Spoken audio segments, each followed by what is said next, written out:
자, 하나님 오늘 우리에게 주시는 말씀은 고린도후서 13장 13절의 말씀입니다. 고린도후서 13장 13절 한 절의 말씀입니다.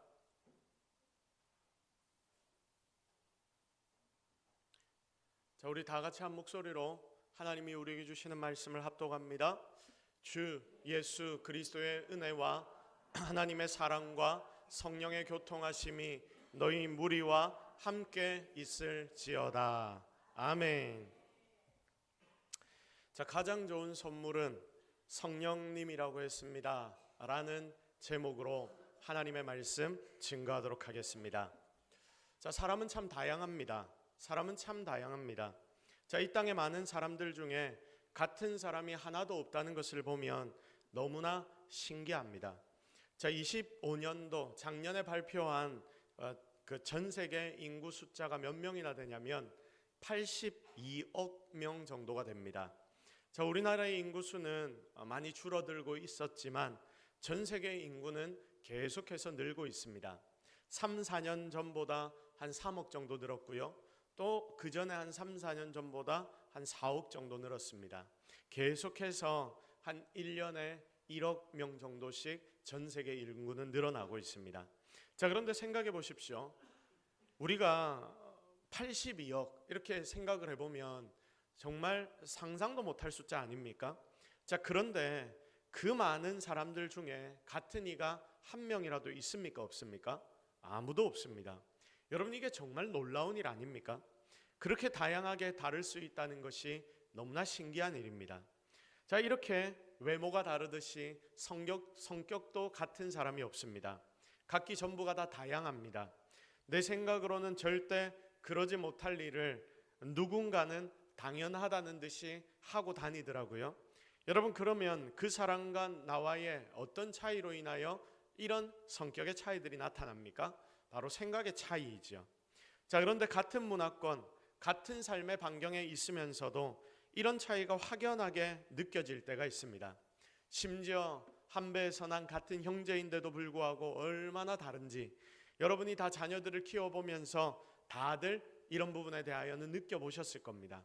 자, 그런데 여러분, 이런 다양한 성격과 인격을 우리가 참 많이 경험하지만 그 중에 특히 훌륭한 인격을 가진 사람을 만나기 원하는 게 여러분 우리의 본성 아닙니까? 그리고 내가 다른 이들에게도 그런 사람이 되기를 원합니다.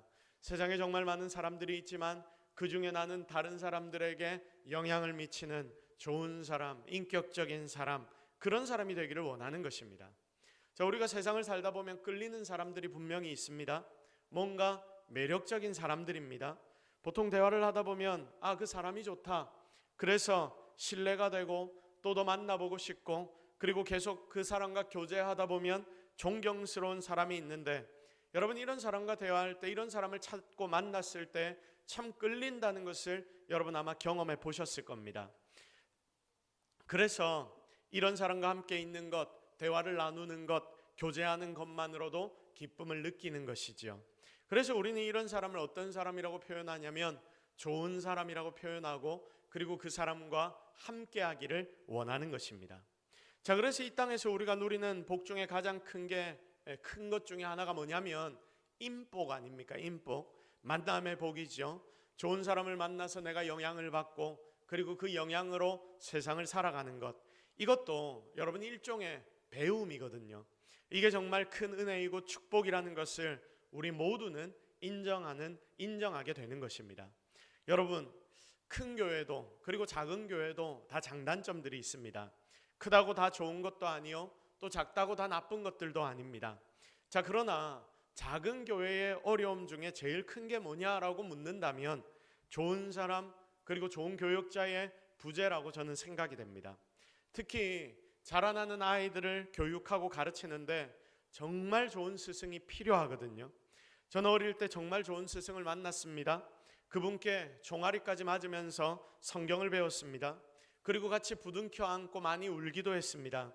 그때 배웠던 신앙이 아직 저와 제 친구들의 근간에 있기 때문에 저도 부교육자 시기에 그런 가르침과 사랑을 아이들에게 많이 나눠주려고 노력을 했습니다. 지금도 마찬가지로 제 마음에 이런 부담감이 있습니다. 좋은 만남의 복, 그것을 우리 아이들에게도 나누어 주고 싶다는 것이죠. 약간 딴소리지만 우리 지금 결혼한 청년들이 이 자리에 많이 있습니다. 가정을 이룬 젊은이들이 많이 있죠. 여러분, 이 교회의 다음 주역들이 바로 이들입니다. 그래서 이 교회가 이들에게는 가깝고 또한 교회가 쉬워야 합니다. 한 번이라도 더 교회에 발을 디딜 수 있는 분위기를 이들에게 만들어줄 필요가 있다는 말씀입니다. 더 중요한 건 이제 이 가정들마다 아이들이 생겼고요, 또 아이들이 생길 것인데, 저는 이 아이들이 항상 제 머릿속에 맴돌고 있습니다. 얘네들의 교육을 잘 시켜줘야 하는데, 여러분, 우리 교회에도 과거에 애들에 대한, 우리 자녀들에 대한 교육이 잘 안 되던 때가 있었지 않습니까? 그런데 이제 우리 주일학교를 보면 어느 정도는 자리를 좀 잡아가고 있다 싶습니다. 적어도 이 주변에 어느 교회보다 더 아이를 잘 키우고 양육할 수 있는 교회로 만들어줘야 한다라는 부담감들이 항상 있는데, 여러분, 주일학교 그까지는 아니지만 이제 어느 정도 자리를 잡았다라는 생각이 듭니다. 그런데 여러분, 이제 아기들이 태어나니 얘네들 어떻게로다 하나님 안에서 자라도록 만들어줘야 한다라는 부담감이 점점 더 커집니다. 자, 아니, 이게 저에게만 있는 생각이 되어서는 절대로 안 됩니다. 저보다 더 우리 아이들의 할아버지 할머니 되시는 교회 리더들, 그리고 또 우리 성도들이 이 자리에 앉아 함께 예배하는 우리 모두가 다 함께 이 생각을 공유해야 합니다. 아기들을 교육을 좀 교회에서 어떻게 잘 시켜줘야 할 텐데 뭘 해야 할까? 뭘 좀 도움을 줄 수 있을까? 여러분이 생각을 해봐도 잘 모르겠다면 저를 쪼우고 건의하고 교회 리더들에게 이야기들을 해야 합니다. 제가 하자 해서 하는 게 아니라 여러분들 성도들이 그 일을 감당해줘야 정말 이 교회에 미래가 있는 것 아니겠습니까? 그래서 여러분, 우리가 재정이 좀 어렵다 하더라도, 상황이 좀 힘들다 하더라도 우리는 좋은 배움의 자리를 만들어주기 위해서 최선을 다해 노력해야 합니다. 어쨌든 좋은 교육자를 모시려고 노력해야 하고, 그리고 교사들을 세우기 위해 노력해야 하고, 훈련받을 자리가 있으면 우리 교사들 막 보내주고, 여러분이 이래야 하는 것입니다. 이게 지금 우리에게 가장 필요한 일 중 하나라고 생각이 됩니다. 진짜 이 아이들에게 좋은 교회, 좋은 교사, 좋은 교육자들과의 만남이 필요한 것입니다. 제 머릿속에 한 자리를 항상 차지하는 고민이고, 그리고 이 자리에 앉아 예배하는 여러분의 가슴에도 항상 자리하는 그런 고민이 되기를 정말로 기대합니다. 자, 그런데 여러분, 우리 속에 사실은 이게 걱정 중에 한 가지 아닙니까? 그런데 이런 걱정이 있다 하더라도 우리에게는 소망이 존재합니다. 자, 이 자리에 있는 우리 전부는 가장 완벽한 인격과 성품을 가지신 분을 알고 있기 때문입니다. 여러분, 그분이 누구십니까? 우리가 믿고 우리가 의지하고 지금 우리가 함께 예배하기 위해 모인 기도의 대상 되시는 하나님 아버지가 되십니다. 여러분, 하나님은 언제나 완전하셔서 그분의 성품은 우리 모든 성도들의 흠모의 대상이 되십니다. 자, 하나님은 우리가 잘 알다시피 세 분의 위격이 있습니다. 성부 하나님, 성자 하나님, 성령 하나님이라고 부릅니다. 여러분, 이 삼위의 하나님, 오늘 우리가 깊이 묵상하려고 하는 성령 하나님도 삼위 하나님 중에 한 분 하나님이 되십니다. 그래서 인격을 가지신 분이신 것이지요. 오늘은 그 인격을 가지신 성령 하나님, 우리가 세상에서 만남의 복을 이야기하지만 이 만남의 복 중에 가장 중요하고 큰 만남의 복은 우리 하나님과의 만남이고, 그리고 내 속에 지금도 가시는 성령 하나님과의 이 만남의 복인 줄로 믿습니다. 그래서 오늘은 그 성령 하나님과의 깊은 만남에 대한 고민들을 함께 좀 해보려고 합니다. 지난주 말씀을 여러분 한번 생각해 보십시오. 하나님 우리에게 기도하라고 말씀하시면서 어떻게 기도하라고 하셨습니까? 뻔뻔하게 기도하라고 우리에게 말씀하셨습니다. 그러면서 우리에게 하신 말씀이 하나님 좋은 아버지가 되시기 때문에 좋은 것을 우리에게 주기를 원하신다라고 말씀하셨지요. 그러면서 가장 좋은 것을 뭐라고 말씀하셨습니까? 누가복음 11장 13절, 우리 다 같이 하나님의 말씀을 합독합니다. 시작.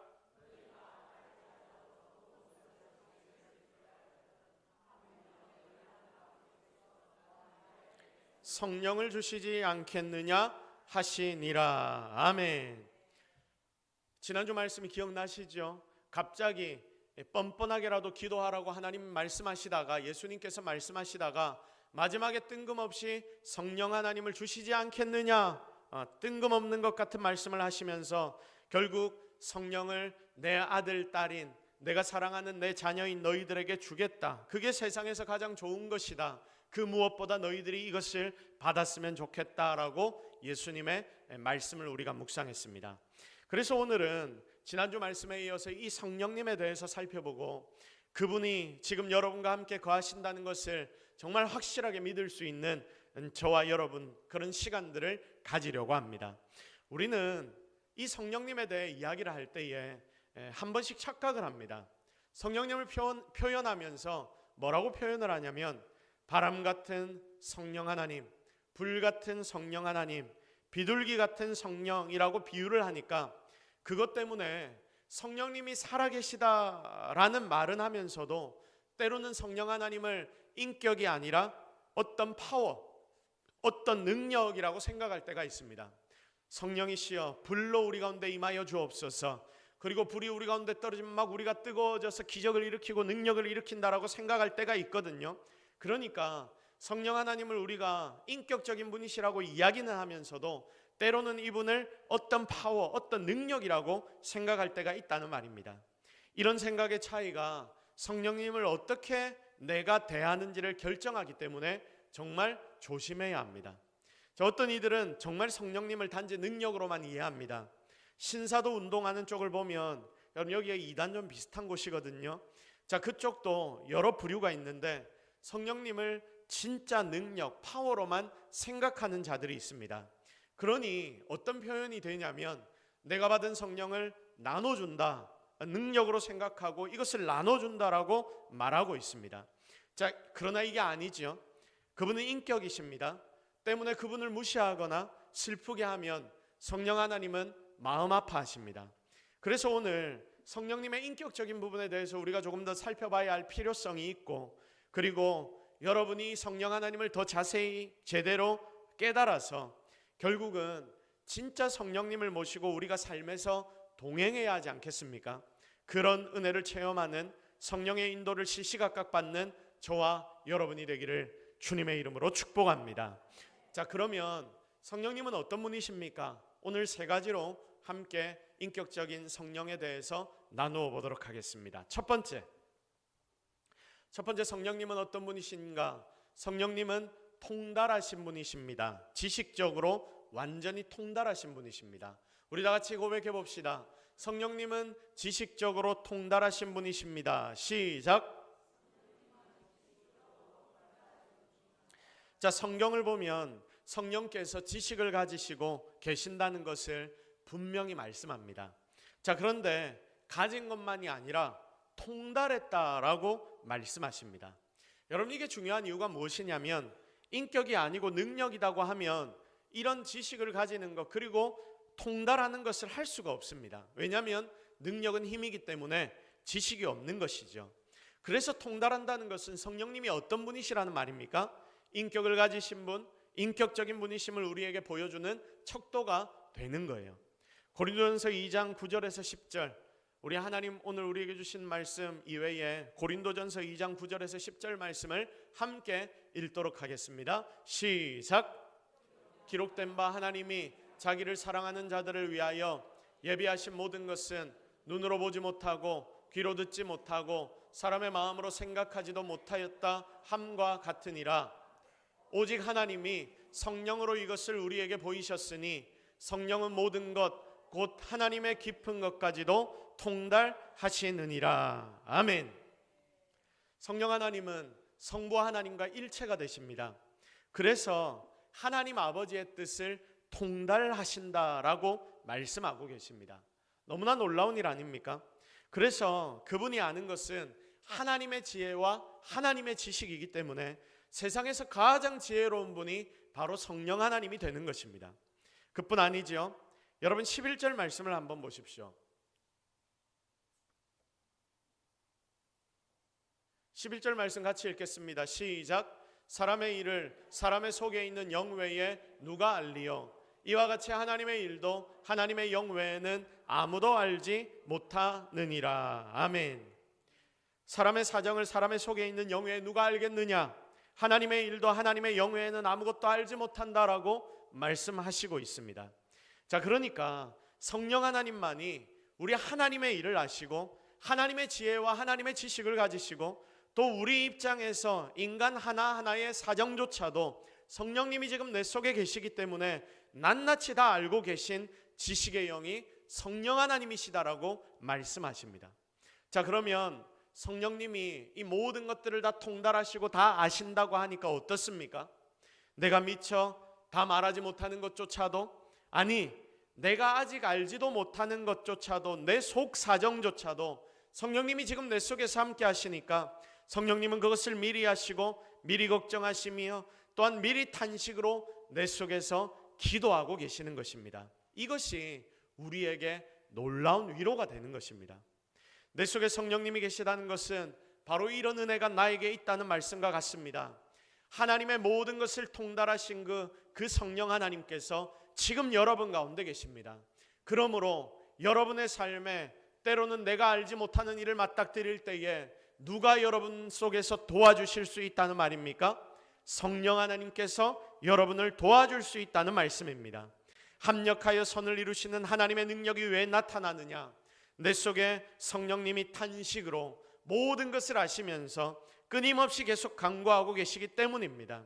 그래서 나도 모르는 새에 내 속에 성령님 기도하시는 것을 하나님은 들으시고 응답하셔서 우리를 이끌어가 주시는 것입니다. 여러분, 이게 생각하면 참 감사한 일이지요. 위로가 됩니다.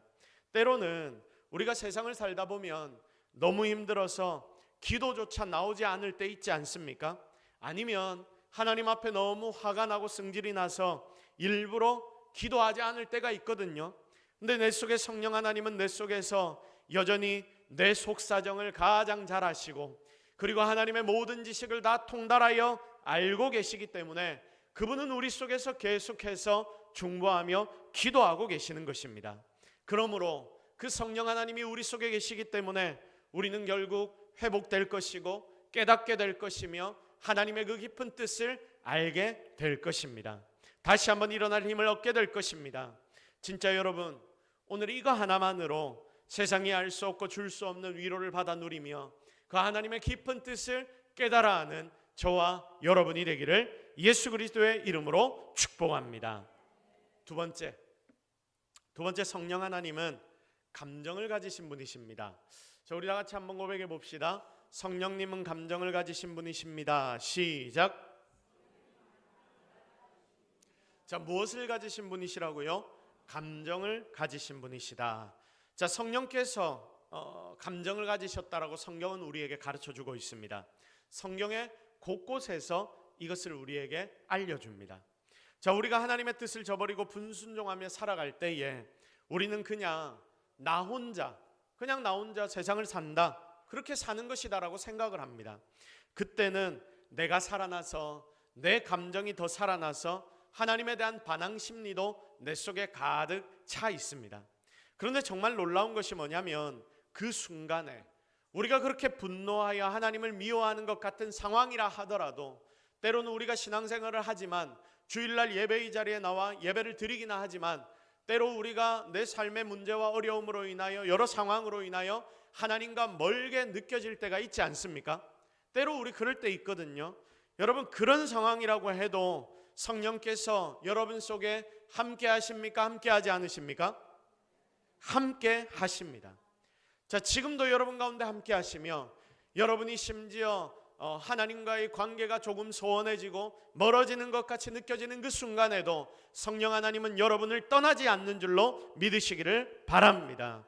그래서 성령 하나님이 여러분 가운데 함께 거하시는 겁니다. 그리고 성령님은 그때 여러분의 모습을 보면서 무엇하고 계실까요? 슬퍼하시고 근심하신다라고 말씀합니다. 에베소서 4장 30절의 말씀을 우리가 함께 보도록 하겠습니다. 다 같이 읽겠습니다. 시작. 하나님의 성령을 근심하게 하지 말라. 그 안에서 너희가 구원의 날까지 인치심을 받았느니라. 아멘.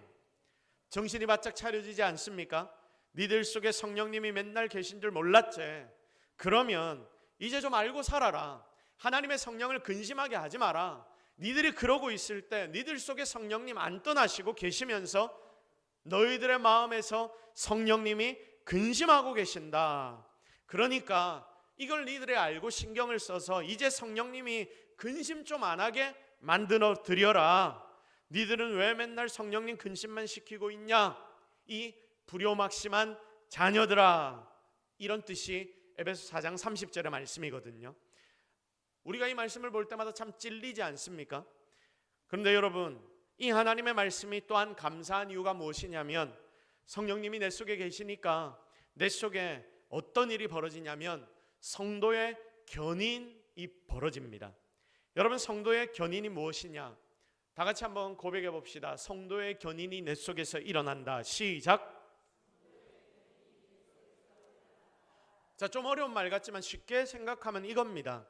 칼빈주의, 우리가 칼빈주의라고 이야기를 하거든요. 종교개혁자 칼빈의 교리를 우리가 그대로 쭉 이어서 지금 믿음 생활을 하고 있는데, 이 칼빈주의 구원의 5대 교리 중에 하나가 바로 이것인데 성도의 견인, 정말 놀라운 은혜를 의미합니다. 여러분, 견인차 아시죠? 견인차가 하는 일이 무엇입니까? 차 사고가 나서 차가 혼자 못 움직일 때에 견인차가 딱 오면 어떻게 됩니까? 이 차를 끌고 수리하는 장소까지 이끌어가 주는 거예요. 고칠 수 있는 자리까지 끌고 가는 것입니다. 견인차가 딱 걸고 움직이지도 않는, 사람이 아무리 밀어봤자 밀리지 않는 그 차를 이 견인차는 딱 걸어버리면 바로 당기면 움직이는 것입니다. 그래서 결국 목적지까지 가는 거예요. 성령님이 지금 여러분 속에서 무엇하고 계시냐? 성도의 견인을 해주시는 것입니다. 여러분 속에서 탄식하시면서 무엇 하시냐면, 여러분이 움직이지 못할 때, 여러분이 멈춰서 있을 때, 여러분이 아무리 밀어도 흔들리지조차 않는 그 순간에 성령 하나님은 여러분 속에서 여러분을 견인하고 계신 줄로 믿으시기를 바랍니다.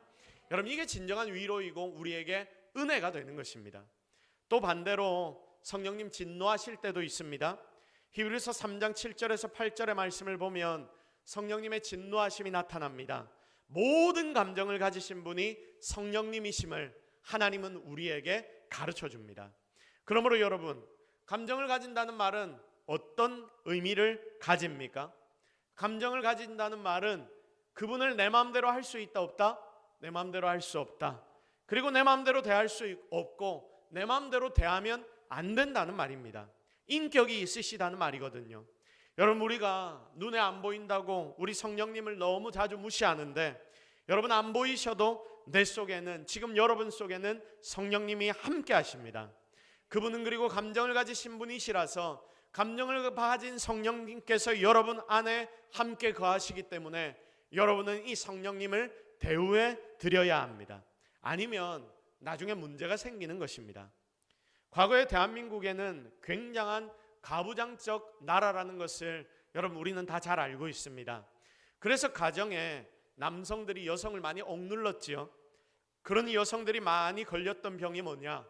여러분, 무슨 병에 많이 걸렸습니까? 다들 너무 잘 아시죠? 대한민국만의 굉장히 특별한 병이 화병이라고 합니다. 여러분들 중에는 화병에 걸린 분이 없으실 거라고 믿습니다.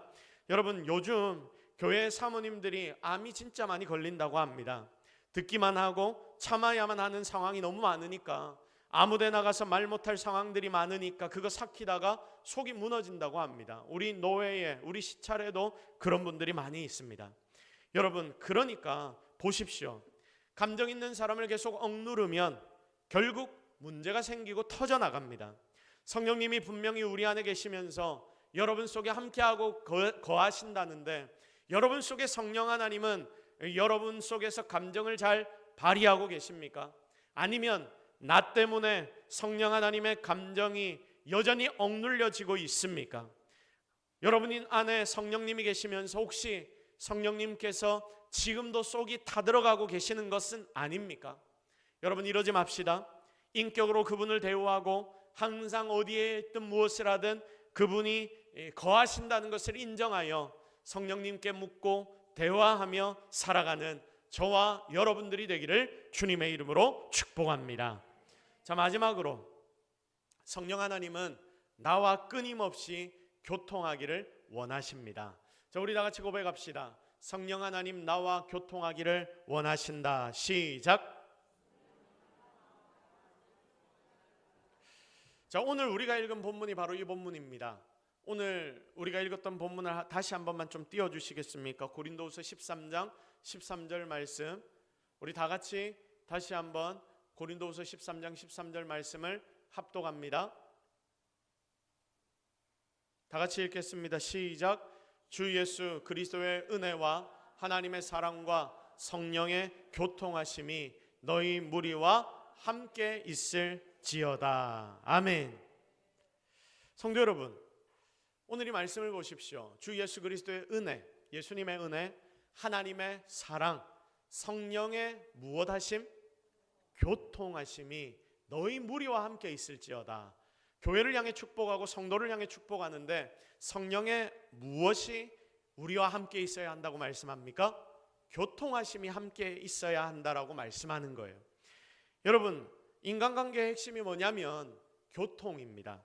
이게 교제입니다. 이게 바로 관계입니다. 그런데 인간관계의 핵심인 이 교통이 성령 하나님과 여러분과의 사이에도 나타나야 한다라고 이 말씀은 우리에게 말씀하고 있습니다.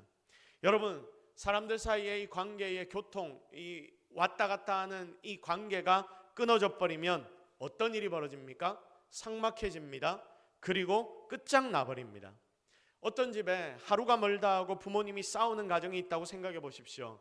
그런 가정에 남편과 아내가 하는 일이 잘 되겠습니까? 잘 될 수가 없지요. 부부가 잘 못되면 밖의 일도 하나도 안 됩니다. 그리고 그 부모 밑에 있던 아이들은 부모가 맨날 싸우니까 자기들의 목소리 한번 내지 못하다가 결국 밖에 나가서 자기들의 마음을 나눌 수 있는 친구들에게 가서 뭐라고 이야기를 하냐면 우리 집은 뭐다? 지옥이다 라고 표현합니다. 그래 안 되려면 계속 뭐 해야 되느냐? 제대로 된 교통을 해야 되고 교제해야 되고 관계해야 되는 것이죠. 친교해야 합니다. 여러분, 사람 사이도 이래야 하는데 하나님과 여러분 사이도 똑같습니다. 특별히 여러분 가운데 와서 찾아와서 함께 하시는 성령 하나님과 여러분 사이에 이런 관계와 교제가 계속해서 이루어져야 합니다. 성령님과 끊임없이 교제하고 관계하며 여러분 그렇게 살아가야 합니다. 여기에 기록된 교통이라는 말은 헬라어로 코이노니아라는 단어입니다. 여러분 많이 들어보셨죠? 코이노니아는 말 그대로 교제입니다. 친목입니다. 성령 하나님과 여러분이 어떻게 지내야 하냐면 교제하고 친목질을 해야 한다라고 지금 하나님이 말씀하시는 것입니다. 우리는 교회 와서 성도들과 친목을 도모합니다. 성도들과 함께 식탁의 교제를 나눕니다. 친한 성도들끼리는 밖에 나가서도 서로 만나고 서로 차도 한잔 마시고 그렇게 대화하고 교제합니다. 목장별로도 밖에 나가서 식사의 교제를 하기도 하고 그리고 소풍을 나가기도 합니다. 여러분, 이런 모든 것이 교제이며 친목 아닙니까? 실제로 우리가 그런데 먼저 친목해야 하는 분이 누구시냐면 성령 하나님이십니다. 그분은 인격적인 하나님이시기 때문에 그분과 대화하지 않고 친목하지 않으면 우리의 신앙은 식을 수밖에 없습니다. 아무리 친해도 거리가 멀어지면 자연스레 교제하는 시간이 줄어들고 그러다 보면 거리가 생겨서 서먹서먹해지는 게 사람들 사이의 관계 아닙니까? 그것과 똑같습니다. 그래서 우리가 해야 할 일이 뭐냐면 적어도 내가 예수 믿는다라고 말하고 내가 교회에 나와 예배드리는 자라고 말하면 내 속에 살아계신 성령님과 친해지려고 정말 노력해야 합니다. 성도 여러분, 우리가 은혜를 어떻게 받는지 아십니까? 여러분이 주일날 예배에 와서 은혜를 어떻게 받습니까? 이 앞에 서 있는 목사가 좋은 설교를 해서 여러분이 은혜 받습니까? 내가 열심히 기도해서 여러분이 은혜 받습니까? 아닙니다. 지금 여러분 속에 성령께서 깨닫게 하시고 그리고 여러분 가운데 성령께서 알게 해주시고 여러분의 마음에 성령께서 감동을 주시면 바로 그때 여러분은 은혜를 받게 되는 것입니다. 때로는 이 목사의 설교가 개떡 같아도 성령께서 그 마음, 여러분의 마음을 만져주시면 희한하게 은혜가 되는 거예요. 여러분, 이게 성령 하나님과의 교제 가운데 받는 나의 은혜입니다.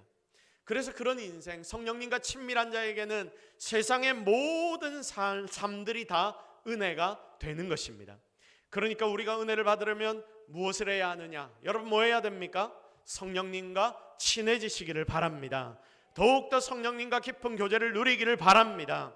어디에 있든 무엇을 하든 여러분이 성령님을 인정하시기를 바랍니다. 다른 내 주변의 성도들과 친밀한 것보다 여러분 속에 성령 하나님과 더욱더 친밀해지시기를 바랍니다. 그때 우리는 예수님을 더 알게 되고, 왜냐하면 성령님이 여러분에게 가르쳐 주시기 때문에 예수님을 더 알게 되고, 그만큼 더 하나님을 누리게 되는 거죠. 성령께서 그 사랑의 마음을 부어주셔야 우리는 비로소 제대로 살 수 있게 되는 것입니다. 그러니 진짜 중요한 것은 성령 하나님과 교제하고 그분을 인정하며 그분과 제대로 함께 살아가는 것, 여러분 속에 살아계신 성령님과 친구처럼 사는 것이 너무나 중요한 일이다. 여러분, 절대 이것 잊지 않기를 주님의 이름으로 축복합니다. 자, 그러면 우리가 성령님과 교제하는 방법은 무엇입니까? 여러분이 성령님과 교제하는 가장 기초적인 방법이 무엇일까요? 다 같이 고백합시다. 기도입니다. 시작. 기도입니다. 하나님의 말씀을 예배로 듣죠. 그리고 이 말씀을 듣고 하나님 앞에 하나님과의 깊은 교제를 누립니다. 물론 예배로서도 성령과의 깊은 교제를 누릴 수 있습니다.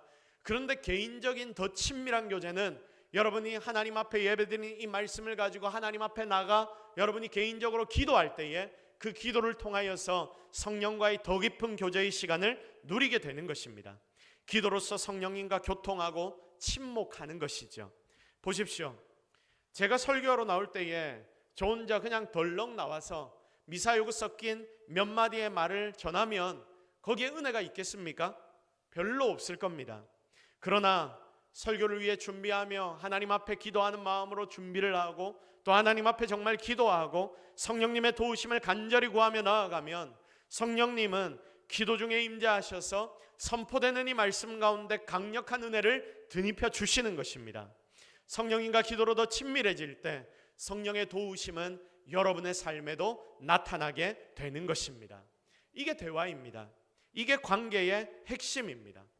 사랑하는 여러분, 우리의 삶에 이 원리가 그대로 적용되어야 합니다.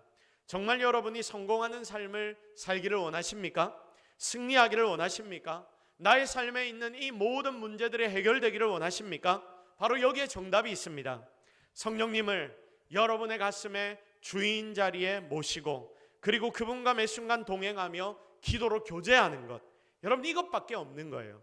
이게 유일한 방법입니다. 이렇게 성령님과 친해질 때에 우리는 성도로서 제대로 살아가게 되는 것입니다. 그래서 여러분, 성령님과 교통하십시오. 이 성령님과의 교통을 우리가 뭐라고 표현하냐면 우리 다 같이 고백해 볼까요? 성령님과 파트너가 되어야 한다. 시작. 자, 무슨 말인지 이해가 되시죠? 성령님과 파트너가 되어야 된다. 성령님과 동업자가 되어야 한다. 진짜 모든 걸 함께 해야 하는 것입니다. 사도 바울이 아시아에 가서 사역을 하려고 계획을 쫙 세웠습니다. 자, 그런데 성령님께서 아시아로 못 가도록 딱 막으셨습니다. 그래서 바울이 못 갔습니다. 그리고 다시 아시아 지역의 비두니아로 가려고 했는데 그것조차도 실패해 버렸습니다. 이후에 드로아로 내려가서 내 마음대로 사역을 하고 전도하러 가려고 했던 자신의 모습을 회개했습니다. 그리고 자기 속에 살아계신 성령 하나님이 계신 걸 믿고 성령 하나님이 나에게 말씀하시는 음성을 들으려고 가만히 기다리는데 성령께서 그에게 뭘 보여주시냐면 마게도냐의 환상을 보여주십니다. 그러면서 마게도냐 사람이 이 사도 바울에게 환상 속에서 뭐라고 이야기를 하냐면 와서 우리를 도우라 라는 이야기를 환상으로 듣게 됩니다. 성령께서 보여주셨던 것이죠. 그걸 보고 바울은 아시아로 내려가려던 자기의 계획을 철회하고 마게도냐로 내려갔고 그리고 그곳에서 복음을 전했는데 여러분 놀라운 일이 그때부터 벌어졌습니다. 여러분 유럽이 복음화되는 놀라운 기적을 바로 그때 경험했던 것입니다. 성령께서 그 계획을 가지셨고 바울과 함께 동력하기를 원하셨던 것입니다. 그래서 성령과 함께 나갈 때에 이런 놀라운 기적을 우리는 체험하게 되는 것입니다. 사랑하는 성도 여러분, 지금 성령님이 여러분과 동업하기 위해서, 여러분과 동력하기 위해서 여러분 가운데 오셔서 지금도 역사하고 계십니다. 때로는 이게 세상 눈으로 보면 손해 같은 상황으로 나에게 찾아오기도 하지만 그 뒤의 결과를 보면 오히려 그게 훨씬 더 성공하는 방법임을 깨닫게 되는 것입니다. 그러므로 우리는 내 삶의 모든 것, 주님을 위한 부분까지도 정말 성령과 동업자로서 그분의 뜻을 묻고 그분의 뜻을 깨달으며 나의 뜻도 하나님 앞에 아뢰며 그렇게 성령과 함께 살아가야 합니다. 지금 우리에게 이게 너무나 필요한 것임을 여러분 잊지 마시고 오늘 이 말씀을 통하여서 여러분의 삶에 정말 성령과의 동업이 계속해서 나타나게 되기를 주님의 이름으로 축복합니다. 이제 말씀을 정리하겠습니다. 자, 오늘의 말씀은 성령님의 인격을 우리에게 가르쳐 주십니다. 그분은 인격이라고 했습니다. 그래서 지식을 가지셨습니다. 그리고 감정을 가지셨습니다. 그래서 나와 교제하며 살기를 원하십니다. 여러분, 그분을 무시하지 마십시오. 깊은 교제를 통해서 성령님과 동업하십시오. 그게 정말 여러분의 인생의 승리의 비결이 될 것입니다. 성령님으로 승리하며 살아가는 우리 모든 성도들이 되기를 예수 그리스도의 이름으로 축복합니다. 우리 자 말씀 붙잡고 기도하겠습니다. 하나님, 오늘 우리가 하나님의 말씀을 통해서 그리스도를 발견합니다. 성령 하나님이 어떤 분이신지를 다시 한번 깨닫습니다. 화들짝 놀랍니다. 여전히 내 속에 성령님이 계셨는데 나는 그분 생각도 안 하고 무시하며 살았구나. 성령님이 내 속에서 너무나 근심하셨겠구나. 내 속에서 화병이 걸리셨겠구나. 하나님, 이제 성령 하나님 그렇게 무시하지 않겠습니다. 지금 이 시간 내 속에서 일하여 주옵소서. 오늘 말씀을 통해 깨달은 것들 하나님 앞에 아뢰며 결단하는 기도를 하나님 앞에 올려드립니다. 우리 주여 한번 청께 간절하게 기도하며 나아갑니다. 주여, 주여, 주여, 주여, 주여, 주여. 하나님, 오늘 우리와 함께하여 주옵소서. 우리에게 은혜를 다하여 주옵소서. 우리에게 능력을 허락하여 주옵소서. 하나님의 마음을 우리에게 주시고 성령께서 우리와 함께 하신다는 것이 무엇인지 깨닫게 하여 주옵소서. 주님과의 동력을 경험케 하시고 성령 하나님, 오늘 이 자리에 있는 이들의 결단 가운데 함께하여 주옵소서. 성령 하나님, 오늘 우리가 성령 하나님을 인정합니다. 성령께서 여전히 내 속에 함께 계셨는데 나는 그거 너무나 생각지도 않고 나도 모르게 무시하며 살아왔습니다. 용서하여 주옵소서. 이제 다음 일주일을 살아갈 때에 정말 성령 하나님이 나와 함께 하신다는 것을 기억해서 내 입에서 나오는 말 한마디, 내 머릿속에 있는 생각 하나, 내 주변에 있는 사람들과의 관계와 교제, 내가 어떤 일을 하든지 성령님의 상황을 묻고 성령님이 원하시는 것이 무엇인지를 질문하고 그렇게 주님의 뜻을 따라 살아가는 우리 모든 성도들이 되도록 하나님이 책임져 주옵소서. 우리에게 정말 필요한 것이 내가 세상 살다가 문득 성령님이 나와 함께 계시는구나, 이 생각이 내 머리에 있어야 하겠습니다. 성령 하나님, 나에게 그 생각이 영원히 떠나지 않게 하여 주옵소서. 그리하여 주님과의 동행이 우리의 삶에 나타나게 하여 주옵소서. 주께 모든 것 다 맡겨드리오며 예수 그리스도의 이름으로 기도드립니다. 아멘.